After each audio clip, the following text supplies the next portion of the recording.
what it was. I saw the pills on your table for your unrequited love. I would be nothing without you holding me up. Now I'm strong enough for both of us, both of us, both of us, both of us. I am a giant. September 17th. It is 10 minutes to 6 in the afternoon and we set off from Barcelona airport destination to Krakow to begin the trip of our lives. We arrived in this city with some preconceived ideas of all the history that Poland suffered during the Second World War. Our first impression of the city was magnificent. Krakow is one of the most beautiful cities in Eastern Europe with a special charm despite its tragic history. Its main square, the cobblestone streets, and the Wawel Castle hold beautiful mysteries that we discovered during our trip. With all the history that Krakow offered us, we decided to investigate how the Second World War affected this city, setting three main objectives.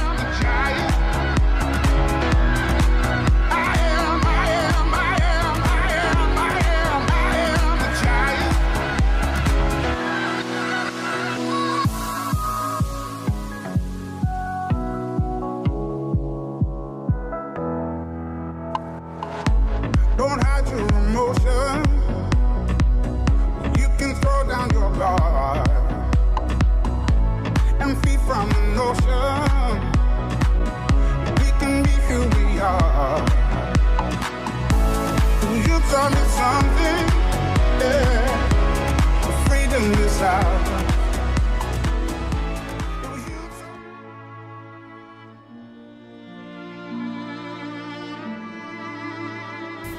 On September the 1st, in 1939, Krakow was invaded by the German army operated by Adolf Hitler, giving way to a time of terror in the city. The Nazi occupation left a cultural legacy that is still present in Polish culture today. Paintings such as German artillery advancing in Poland by Franz A. Horst, The Last Days in the Reich Chancellery and Adolf Hitler by Shaver, Difficult Times by Prisekin, or Untitled 1947 by Alan Moore are works that reflect the impact of the Nazi occupation on Polish lands. Many of the authors had to leave Poland after the Second World War, and it was then that they came together to create the magazine Kultura, published from Paris. Polish culture was also affected during the Nazi occupation, being suppressed and replaced by German culture. Goebbels declared that the Polish nation didn't deserve to be called a cultivated nation. He and Frank agreed that opportunities for Poles to experience their culture should be severely restricted. No theater, cinema or cabaret, no access to radio or press, and no education. Frank suggested that Polish films highlighting the achievements of the Third Reich should be shown periodically to Poles.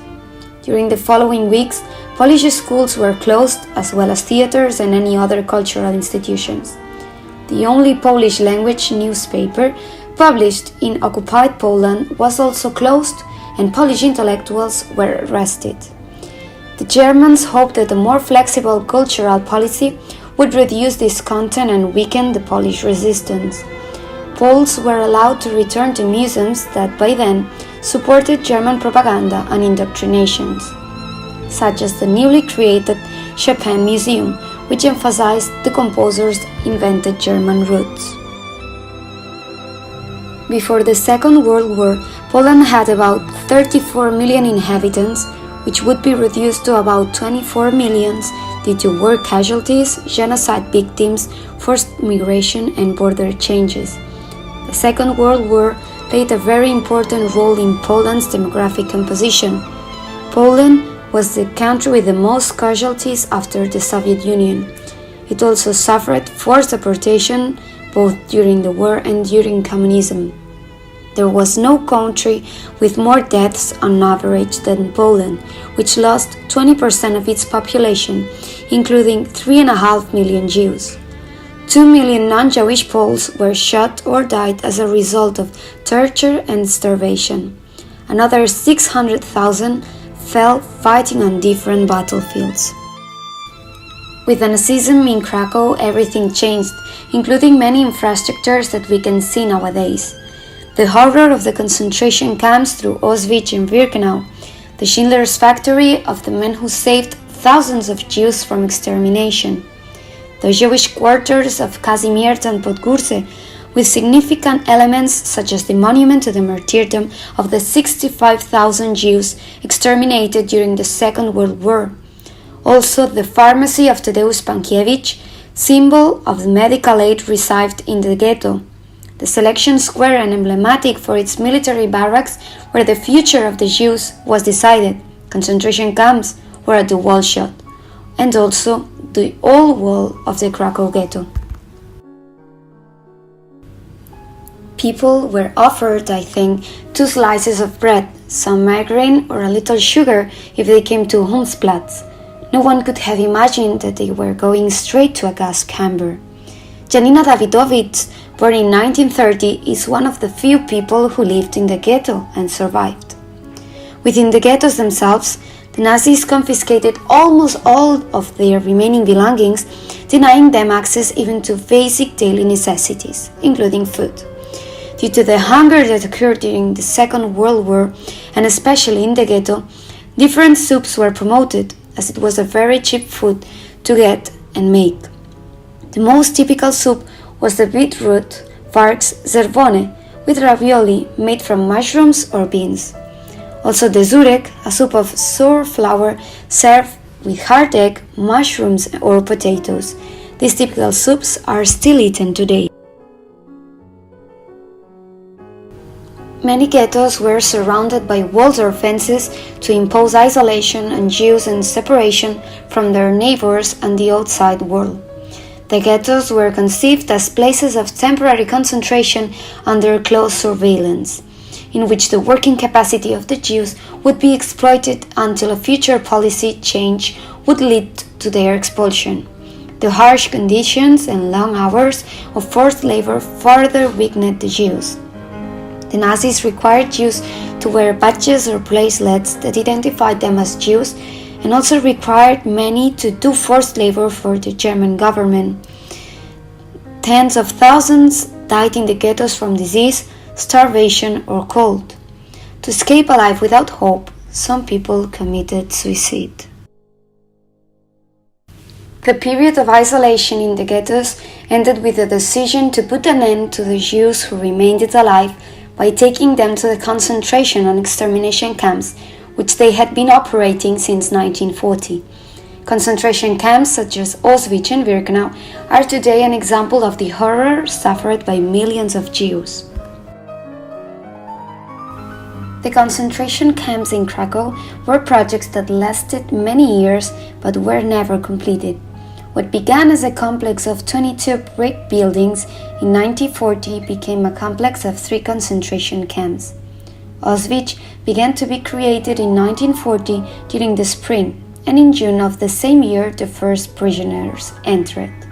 In 1941 there was a large increase in prisoners in the camp, and it was decided to create Auschwitz II, better known as Birkenau.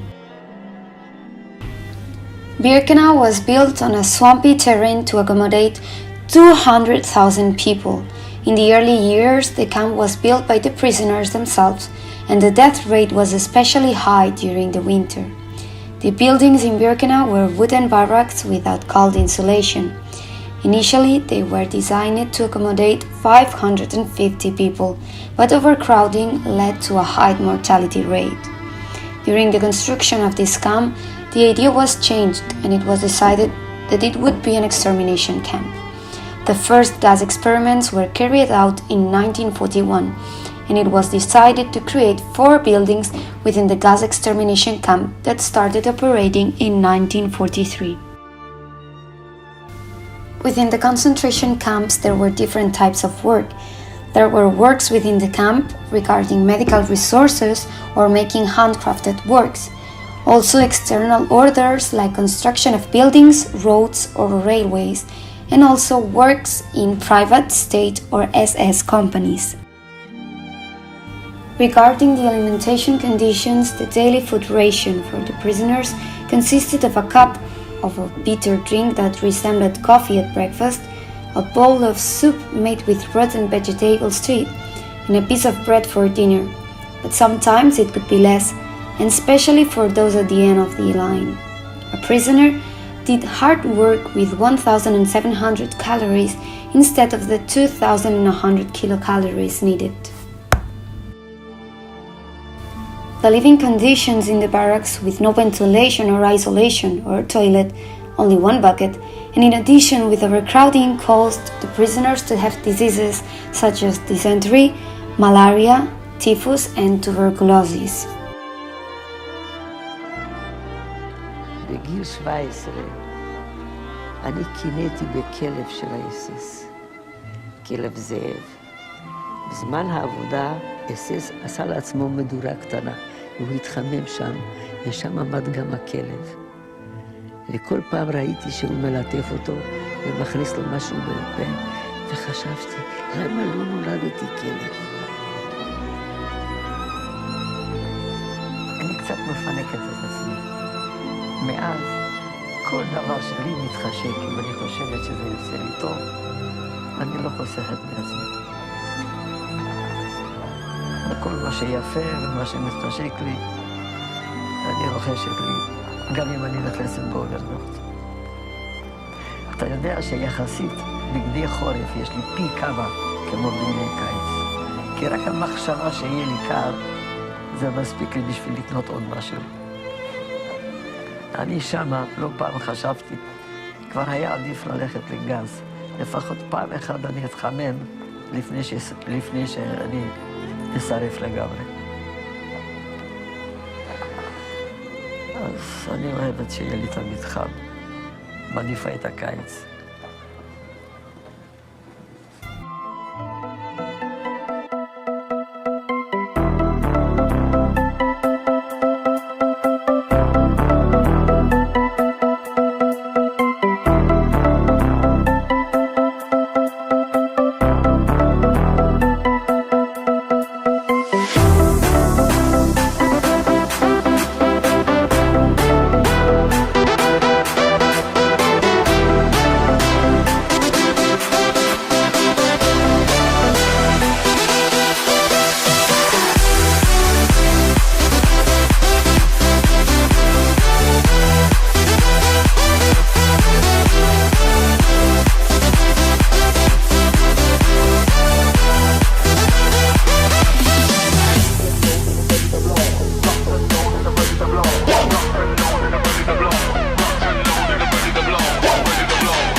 As a conclusion, we can say we have studied the big changes, causes and effects of the Nazism and the Second World War in Krakow through the cultural legacy, the citizens and the city, and also with the concentration camps.